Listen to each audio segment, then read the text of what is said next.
Pria ini terbangun di sebuah lahan terbuka di tengah labirin raksasa tanpa ingatan masa lalunya. Namun, dia tak sendirian. Ada beberapa orang di sana yang bernasib sama dengannya. Setiap harinya mereka mengirim 2 pelari terkuat ke dalam labirin untuk mencari jalan keluar. Di pagi hari, pintu labirin akan terbuka dan akan tertutup kembali di sore harinya. Ketika malam, para monster yang bernama Grievers akan berkeliaran di dalam labirin.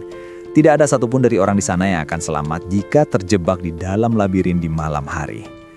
Keesokan harinya, Thomas melihat temannya masuk ke dalam labirin untuk mencari jalan keluar. Namun sampai sore tiba, mereka tak kunjung kembali. Semua orang merasa cemas. Dan ketika pintu labirin mulai tertutup, kedua pelari itu muncul namun dengan salah satu ada yang terluka. Melihat hal itu, semua orang menyemangati untuk cepat keluar sebelum pintu benar-benar tertutup. Karena disana tak cukup waktu, Thomas yang terlihat panik dan ingin menolong memberanikan diri dan masuk ke dalam labirin.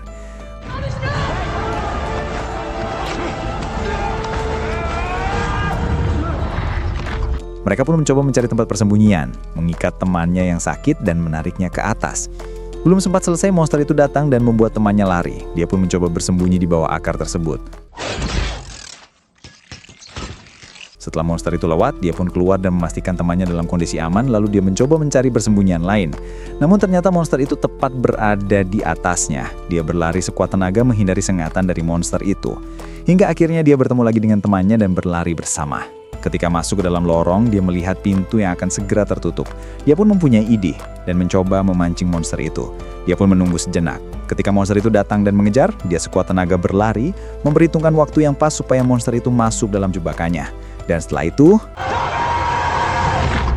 monster itu terjepit dan mereka keluar dari labirin dengan selamat.